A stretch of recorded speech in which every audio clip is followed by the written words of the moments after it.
जगत्पिताय कृष्णाय गोविंदाय भगवत चैप्टर 29 कृष्ण स्तुति। আগের দিন পড়েছিলাম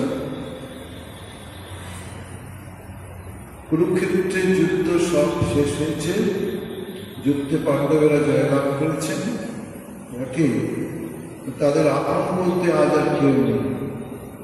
পাণ্ডব বংশ সমূলে ধ্বংস করবার জন্য অশ্বত্থমা অমানুষিক নিষ্ঠুরিতা দ্রৌপদীর পঞ্চপুত্রদের ঘুমন্ত অবস্থায় বধ করেছে। পঞ্চপাণ্ডব এবং অন্তঃপুরবাসীদের হৃদয় বিদারক অবস্থার কথা সহজে অনুমেয়।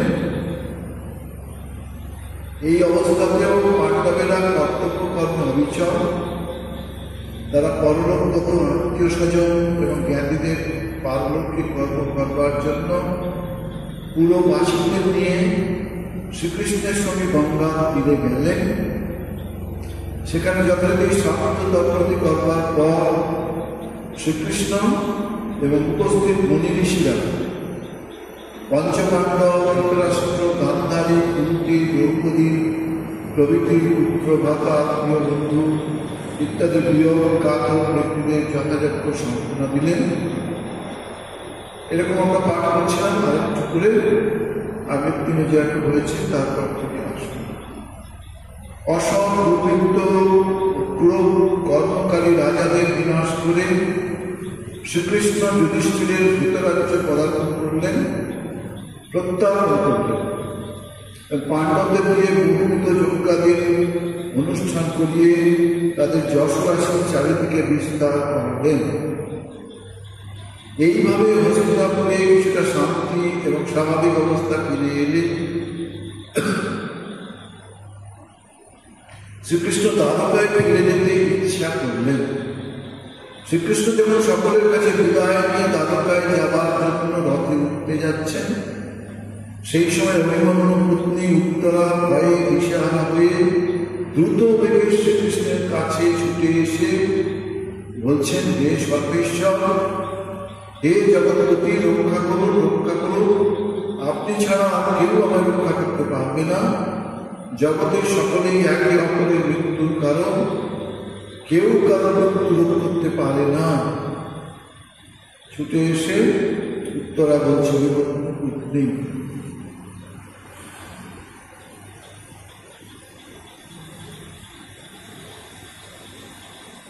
এরপরে আমরা জানি উত্তরা হচ্ছেন কৃষ্ণ ভগিনী সুভদ্রার পুত্রবধূ।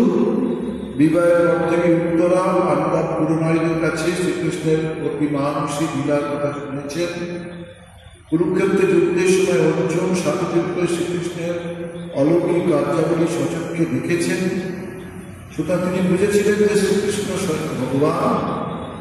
তাই তিনি বলছেন, ভীম, অর্জুন প্রভৃতি শক্তিধর মহাশক্তিধর হলেও আমি আপনারই শরণাপন্ন হয়েছি।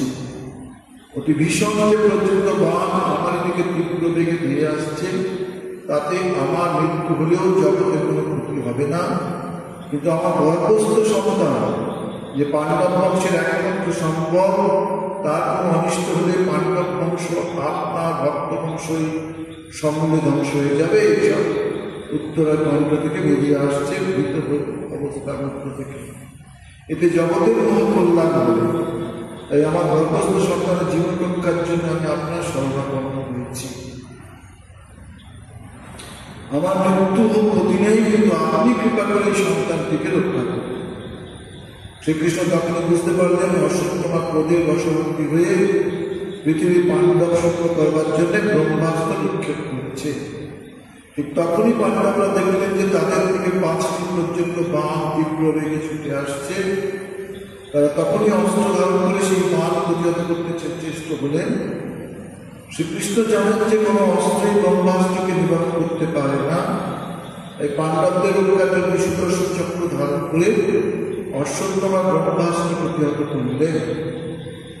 শ্রীকৃষ্ণ জানতেন উত্তরা গর্ভে ভক্ত চূড়ামণি পরীক্ষিত রয়েছে, এবং এই পরীক্ষিতকে উপলক্ষ করেই সুতরাং যেমন করেও পরীক্ষিতকে রক্ষা করতেই হবে, নইলে ভগবান কথা, ভক্ত ভগবানের কথা জানতে না পেরে মানুষ যে অধগতি প্রাপ্ত হবে। সুতরাং শ্রীকৃষ্ণ যিনি প্রত্যেক জীবদেহে অন্তর্যামী রূপে বিরাজ করেন, তিনি ঐশীশক্তির প্রভাবে ব্রহ্মাস্ত্রকে ব্যক্ত করে উত্তরাবতার গর্ভের সন্তানকে রক্ষা করলেন। পাণ্ডব জন্মে কুন্তি জানেন যে শ্রীকৃষ্ণের চরণে আশ্রয় নিয়েছে বলেই আজ পঞ্চ পাণ্ডব এবং তাদের ভবিষ্য বংশধর অশ্বত্থমা প্রলয়ান্তকার ব্রহ্মাস্ত্র থেকে রক্ষা করল। তাই কুন্তি তখন শ্রীকৃষ্ণের ভক্ত রক্ষার অচিন্ত লীলা দেখে আনন্দে আত্মহারা হয়ে দ্বারকায় অনন্ত শ্রীকৃষ্ণের স্তুতি করতে লাগলেন। এক অতি অদ্ভুত নাটকীয় পরিস্থিতিতে কুন্তি শ্রীকৃষ্ণের সেই স্তব করলেন। জাগতিক সম্পর্কে প্রত্যেক কৃষ্ণের পূজ্য হলেও শ্রীকৃষ্ণের স্বরূপ চিন্তায় মগ্ন কুন্তি তখন বলতে লাগলেন, হে আদিপুরুষ ভগবান শ্রীকৃষ্ণ, তুমি সকলের নিয়ন্তা এবং প্রকৃতির নিয়ামক পরমাত্মা। তুমি সর্বজীবের অন্তরে এবং বাহিরে থাকলেও কেউ তোমায় জানতে পারে না। সেই সর্বভূতির অবচর তোমাকে আমি প্রণাম করি। কুন্তির আদেশ কথা আমাকে বলতে হবে। কুন্তি ছিলেন বসুদেবের ভগ্নী, কৃষ্ণের পিসিমা। কৃষ্ণ এইভাবে কুন্তির সাথে ব্যবহার করতেন। কুন্তিও কৃষ্ণকে ভ্রাতৃসূত্রের মধ্যে শাসনে আদর যত্ন করতেন। সেই কুন্তি যখন কৃষ্ণের মধ্যে ঈশ্বরীয় ভাব দেখতেন, তখন সেই ঈশ্বরীয় ভাবে তন্ময় হয়ে জাগতিক সম্পর্কের কথা সাময়িক বিস্তৃত হতেন। কুন্তি বলছেন, আমি তোমাকে প্রণাম করি, বাইরের দৃষ্টি তুমি আমার ভ্রাতৃপুত্র হলেও স্বরূপ তুমি আদি পুরুষ নারায়ণ, জগৎকার, প্রকৃতির তুমি নিয়ামক।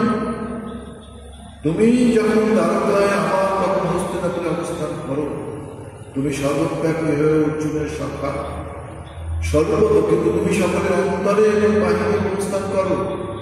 তোমার আপন বলে কেউ নেই, কিছু নেই, তুমি সর্বান্ত জানি। তোমার মধ্যে এই যেসব বিরুদ্ধভাবে সমাবেশ দেখছি, তার সামঞ্জস্য করা সাধারণ মানব বুদ্ধির পক্ষে সম্ভব নয়। কুন্তি বলছেন, তথা পরমহংসানাম মুনিনাম অবলান্তনাম ভক্তিযোগ বিধানান্তর কথম পশ্চিম এই তোমার সর্বভক্তেও তবু যারা পরমহংস, যারা আত্মা এবং অনাত্মা বিষয়ের পার্থক্য বুঝেছেন, যারা মননশীল জীবনমুক্ত মহাপুরুষ, তাদের ভগবৎ শক্তি শিক্ষা দেওয়ার জন্য তুমি অবতীর্ণ হয়েছ। সুতরাং অল্প বুদ্ধি আমি কেমন করে তোমার স্বরূপ বুঝতে সক্ষম হব? আরো ব্যাখ্যা, তুমি মায়ান্বিত হয়ে নিত্যধামে অবস্থান করে নিত্যলীলা করে থাকো। আমি এই মায়ার জগতে মায়ার মধ্যে প্রাকৃত বুদ্ধির দ্বারা কেমন করে তোমার স্বরূপকে অনুভব করব? সত্যি ভগবান শুদ্ধ বুদ্ধি গোচর, তাকে বোঝা এত সহজ নয় যে মায়ার অধীনে মায়াদেশকে জানা তো সম্ভব নয়। মানুষ তো মায়ার অধীন, মায়ার বাইরে যে পারে যিনি মায়াধীশ, তাকে জানা তো সহজ নয়, সম্ভব নয়। তাই তোমাকে দেখেও তোমার স্বরূপ অনুভব করতে পারি না। সুতরাং জানবার দুরাশা ত্যাগ করে তোমার স্মরণ আশ্রয়কে সফল করেছি।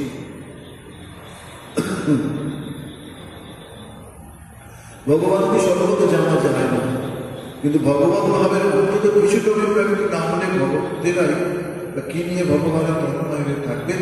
তাই কুন্তি বলছে কি, কৃষ্ণায় বাসুদেবায় দেবকী নন্দনায় চ নন্দগোপালায় গোবিন্দায়।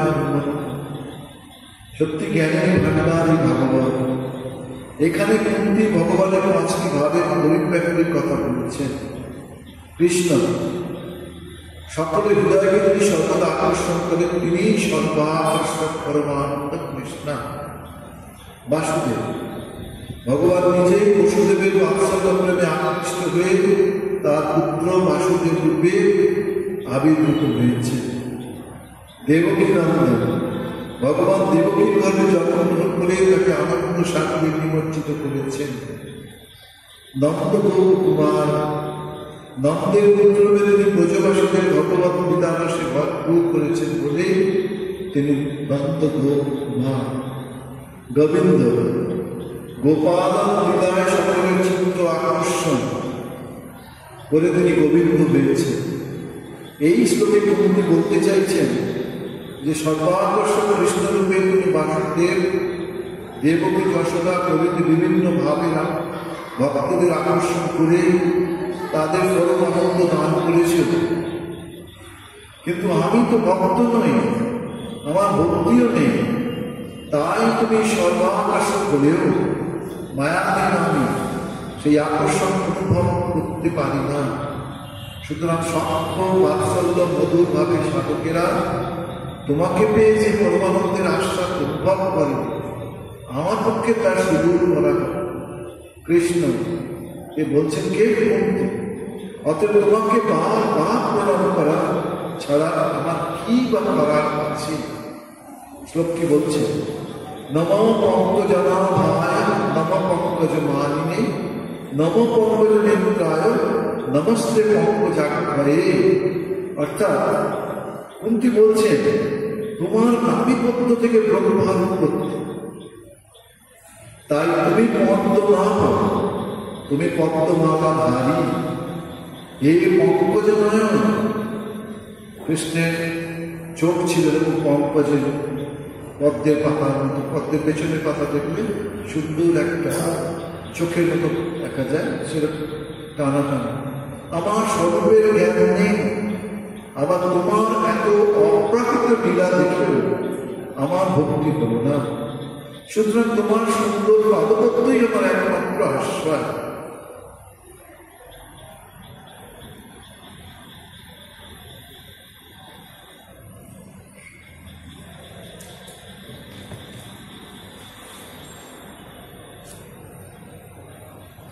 ঠিক অর্থ বলছে জ্ঞান ভক্তির দ্বারা কোনো উপলব্ধি করতে আমি সক্ষম নই। একথা বলে মুক্তি কেবল নমস্কার করছেন কৃষ্ণায়। এই যে শ্লোকটা বললাম,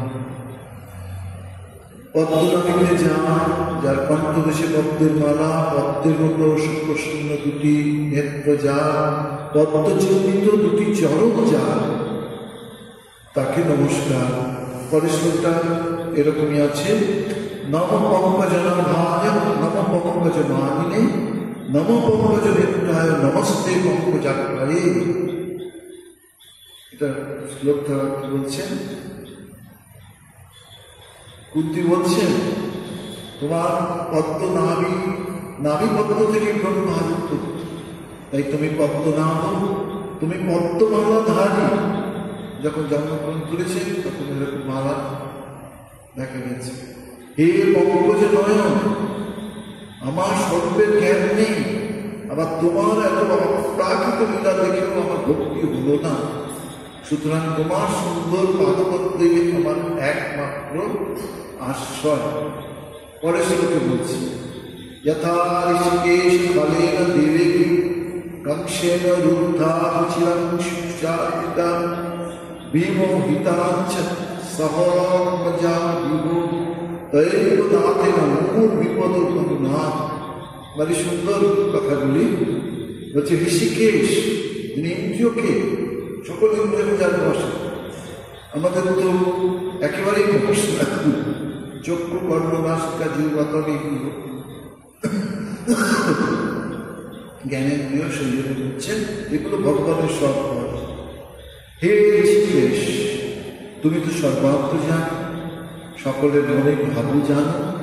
যদি ভগবান আমাদের সকলের মনের কথা জানতে পারেন, আমরা যে প্রার্থনা করি তিনি শুনতেও পারেন, তিনি বিপদ থেকে রক্ষাও করেন, আমাদের মনের বাসনা পূর্ণও করেন। কিন্তু আমাদের ভগবানের প্রতি ভালোবাসা হয় না, কারণ তাকে আমরা জানি না, তো তার সম্বন্ধে কিছু বোঝার চেষ্টা করি না, সেটাও একটা বড় কারণ। সকলের মনের ভাবই জান, সুতরাং আমার মনের কথা তোমার অজানা নয়। তবু বলছি, অতি নিষ্ঠুর কংস দেবকীকে কারারুদ্ধ করে তার 6টি পুত্রকে বধ করার পর তুমি তাকে কারাগার থেকে মুক্ত করেছিলে। আমিও তোমার কৃপায় বারবার পুত্রদের সাথে বহু বিপদ থেকে রক্ষা পেয়েছি। এখানে কুন্তি যেন বলছেন যে দেবকী তোমার জননী হলেও আমার প্রতি তুমি বেশি কৃপা প্রকাশ করেছ। দেবকীর কারাগার বাস, পুত্রদের মৃত্যু করে বহু দুঃখ ভোগ করার পর তাকে বিমুক্ত করেছিল। আমাকে এবং আমার পুত্রদের তুমি কিন্তু সর্বদাই রক্ষা করেছ। এটা টিকাটা একটু দেখে নিন।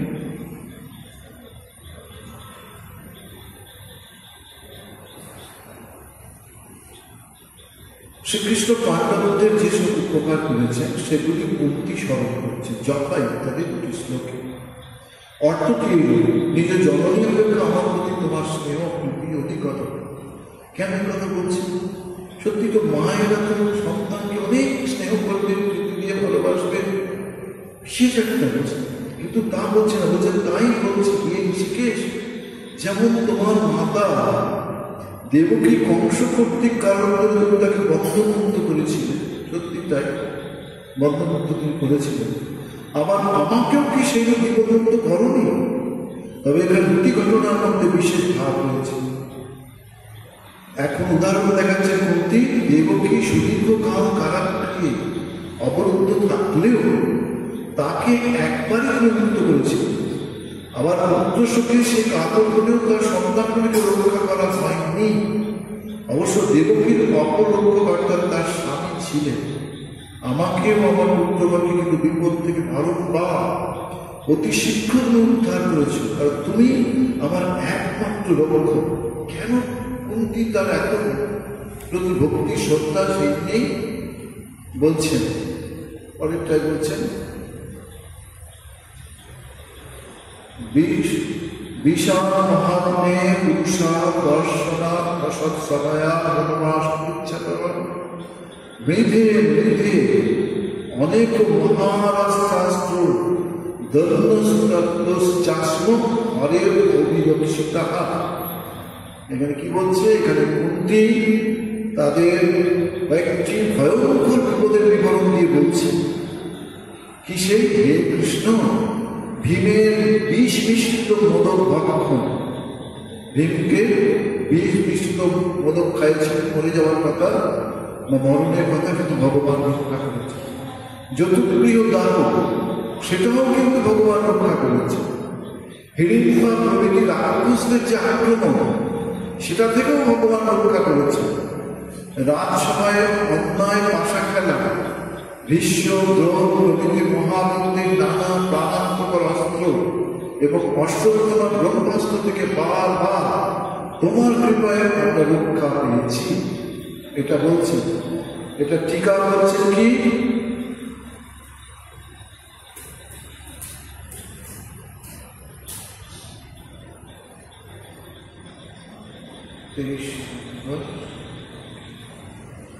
বিপদের নিদর্শন দেখানো হয়েছে, এগুলো আমরা পড়েছি। আমরা পরের শ্লোকে চলে আসি।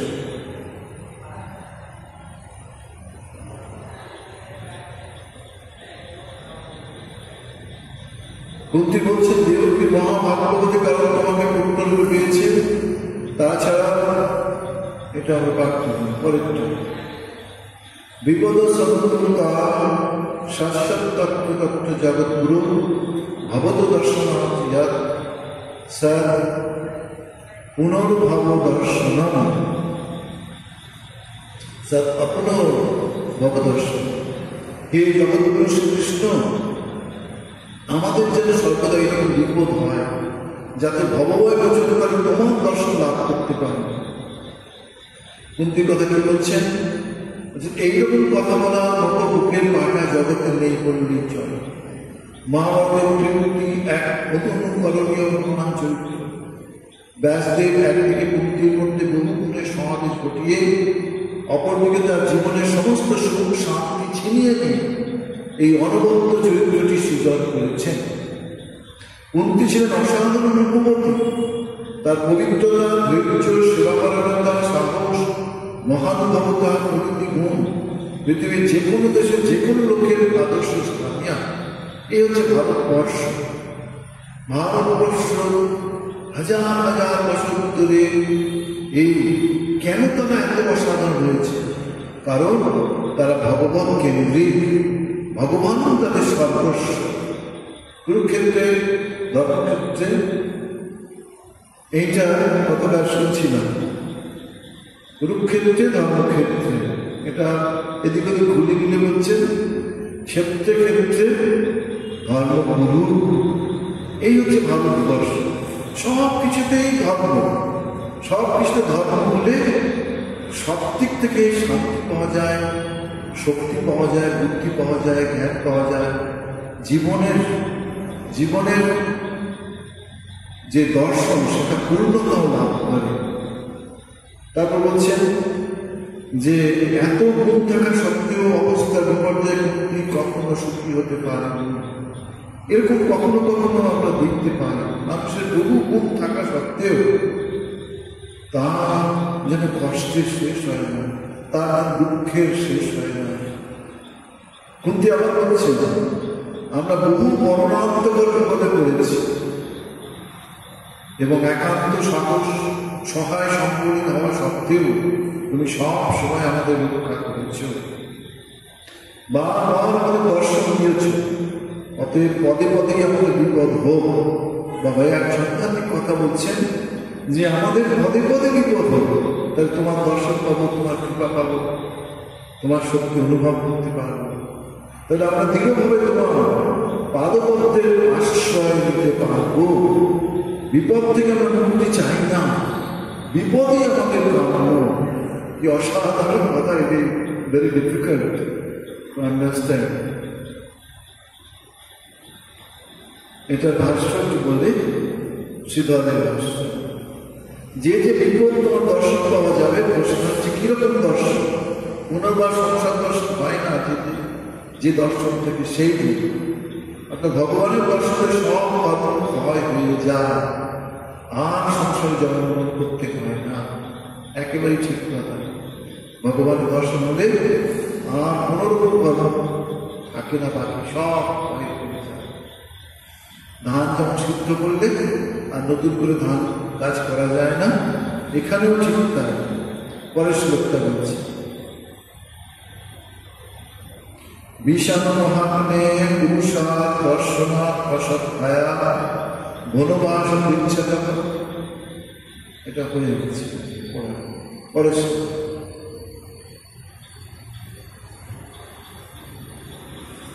জন্মৈ সর্চ সুত বীরে ধমান মদঃ কুমার নৈবা হত্য বিধাতুম বৈ তাম অকিঞ্চন গোচরম। এটা একটু ভেঙে বললে ভালো হবে। জন্মৈ সর্চ শ্রুতি সিদ্ধি অর্থাৎ উচ্চ বংশে জন্মলাভ, ধন সম্পদ, বিদ্যা, সৌভাগ্যের তারা জন্ম।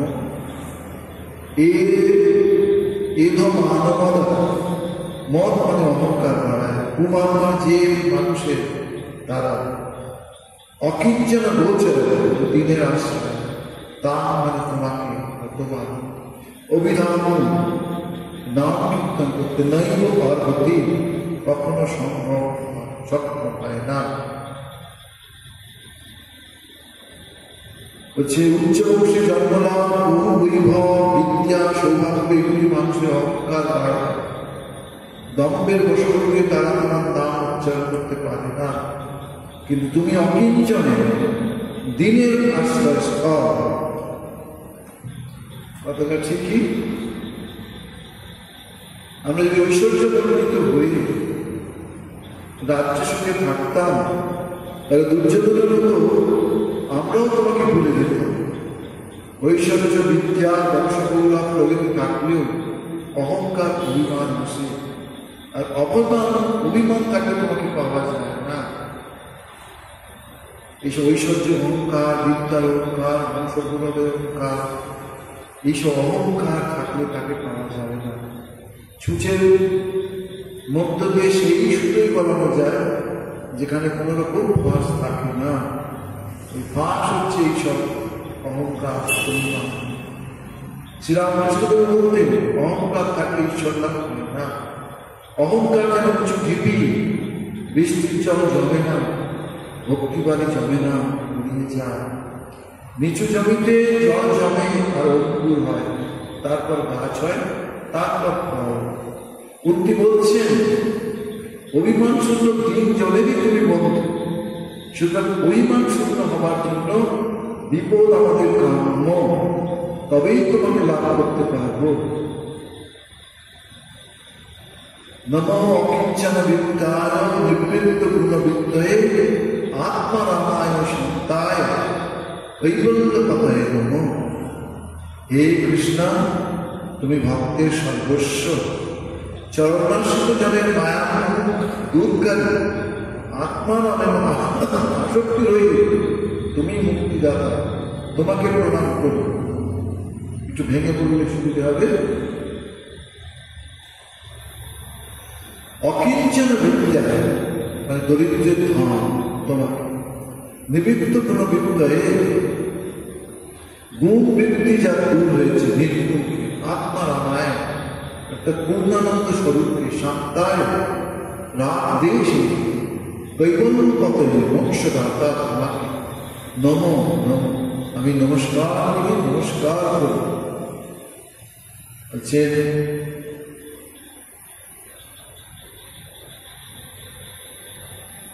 অকিঞ্চন বিদ্যা যারা নিঃস্ব, যাদের কোনো কামনা বাসনা নেই, তারাই অকিঞ্চন। অকিঞ্চন অন্য কোনো বৃত্ত সম্ভব নেই, কৃষ্ণই তাদের বৃত্ত সর্বস্ব। কৃষ্ণ যেমন অকিঞ্চন বৃত্ত, আমাদের যেমন গোপালের নাম। কৃষ্ণকে দর্শন পেয়েছিলেন ঠাকুরের মধ্যে, তিনি সর্বস্ব সর্বস্ব হারিয়েছিলেন। ভগবানের এত কৃপা তাকে কত মহান করে গেছে যে অকিঞ্চনের অন্য কোনো বৃত্ত বা সম্পদ নেই, কৃষ্ণ তাদের বৃত্ত সর্বস্ব। কৃষ্ণ যেমন অকিঞ্চন বৃত্ত, কেন আমরা গোপালের মায়ের সঙ্গে সঙ্গে যোগীর মায়ের কথা বলতে পারি, গোলাপ মায়ের কথা বলতে পারি, কত ভক্ত। কৃষ্ণ যেমন অকিঞ্চন বৃত্ত, ভক্ত ধনে ধনী, তেমনি ভক্ত কৃষ্ণ ধনে ধনী। ভগবান দুর্বাসাকে বলেছিলেন ভক্তের আমার প্রাণের চেয়ে প্রিয়, তারাই আমার আত্মা। ভক্ত ছাড়া ভগবানের মহিমা জগতে কে বিচার করবে?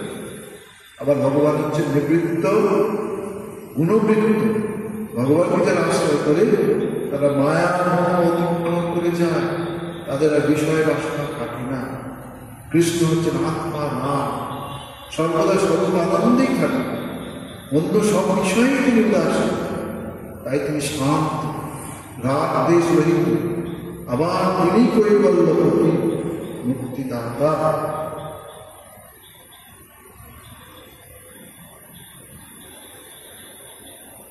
এমন সর্বগুণান্বিত কৃষ্ণকে কুন্তি বারবার প্রণাম করছে। পরে শ্লোকটা বলে আমরা শেষ করব আজকের পাঠ। মন্নে তাম কালবিশানম আদিনিধানম বিভুম সমং চরন্তম সর্বত্র ভূতানাম যদমিত বলি। এটাকে বাংলা বলছে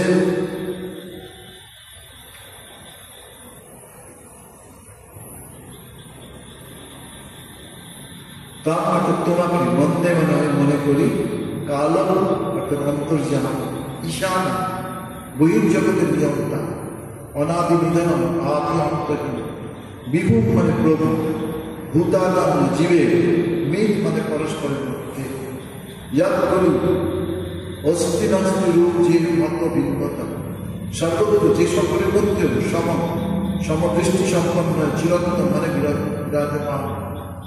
এটার অর্থ বলছেন, কুন্তি বলছেন হে তুমি সর্বান্তর্যামী, বহির্জগতের নিয়ন্তা তুমি, তোমার আদিও নেই অন্তও নেই, তুমি সর্বব্যাপী। সাধারণত তোমার স্বরূপ নিরূপণে অসমর্থ হয়ে নানা পরস্পর বিরোধী মতবাদের সৃষ্টি করে।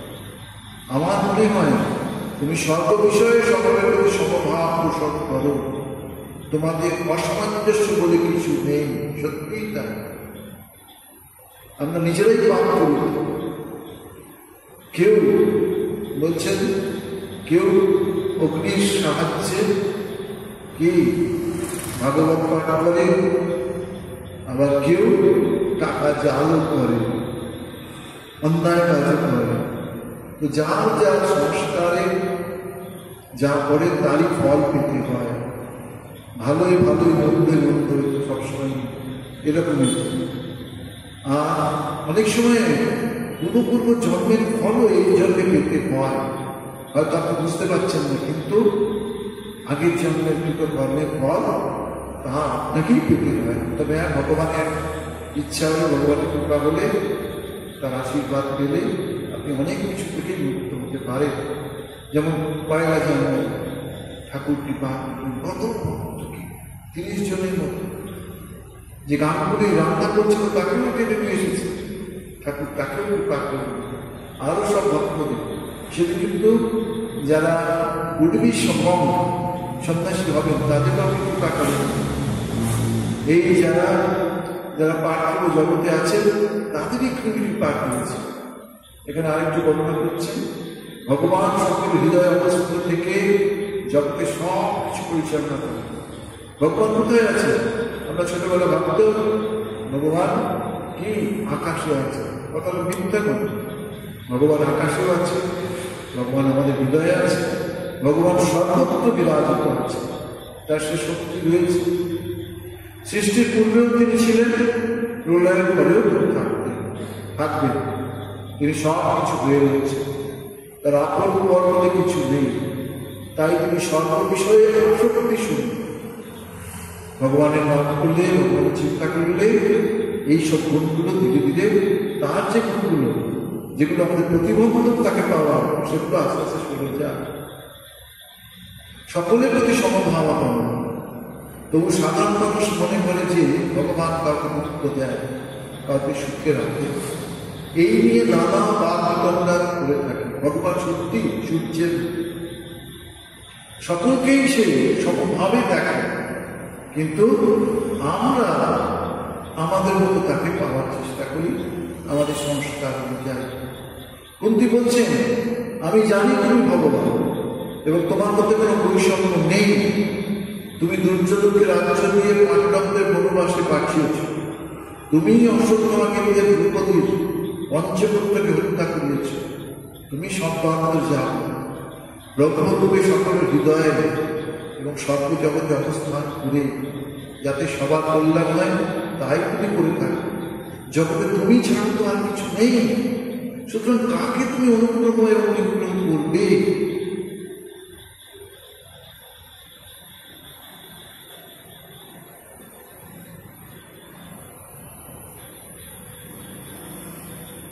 ঠিক আছে, শেষ করি। যদি কৃষ্ণ বলে যে আমি অনুগ্রহ নিগ্রহ দুই করে থাকি, সুতরাং আমার কাছে বৈষম্য তো প্রসিদ্ধ, তবে কেন তুমি অপ্রিয় নেই একথা বলছো? তার উত্তরে বলা হচ্ছে, নবে ইত্যাদি শ্লোক নেই না জীবের বিড়ম্বন অনুকরণ করার ইচ্ছা।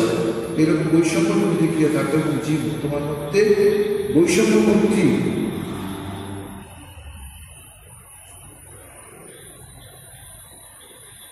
মনে করে।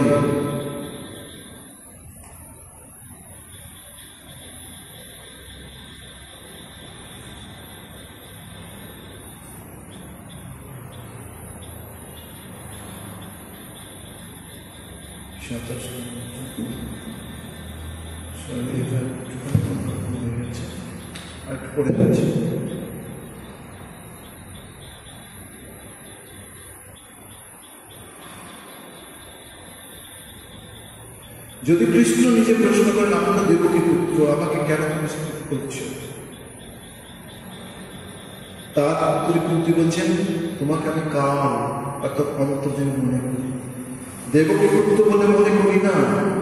এরূপ মনে করার কারণগুলি বলছেন, তুমি ঈশান, অন্তরে বাহিরে সবকিছু তুমি নিয়ন্তা, পরিচালক বা বিগ্রহ, আবার অনাদি নিধন, আদি অন্ত কিন্তু সমানভাবে সর্বত্র বিচারশীল, সমদৃষ্টি সম্পন্ন। যদি আবার প্রশ্ন করেন, আমি তো পার্থ সারথী, অর্জুনের হাতে সারথী হয়ে যুদ্ধক্ষেত্রে কত কটু কুটবুদ্ধি ধরেছি, আমার মধ্যে সাম্য সমতা কোথায়? তার উত্তরে বলছেন, যেহেতু কারোর মতো তোমার থেকে প্রাণী জগতে পরস্পরে কলহ হয়ে থাকে, প্রকৃতপক্ষে তোমার মধ্যে কোনো বৈষম্য বা পক্ষপাতিত্ব নেই, তুমি সমদৃষ্টি তোমার রয়েছে। আচ্ছা, আমরা এখানে শেষ করি। শ্রীকৃষ্ণের সেই পরম সুন্দর শ্লোকটি প্রস্তাবটি বলে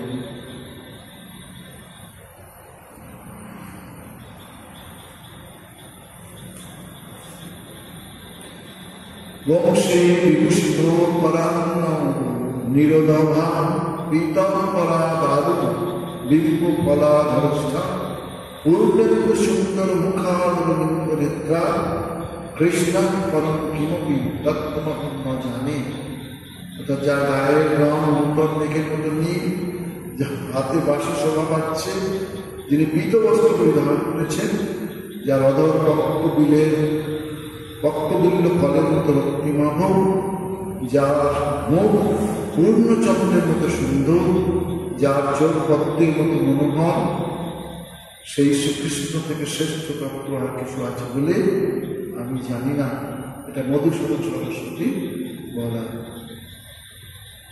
ওম শান্তি শান্তি শান্তি। হরি তৎসৎ। শ্রীরামকৃষ্ণ অর্পণ। নমস্কার।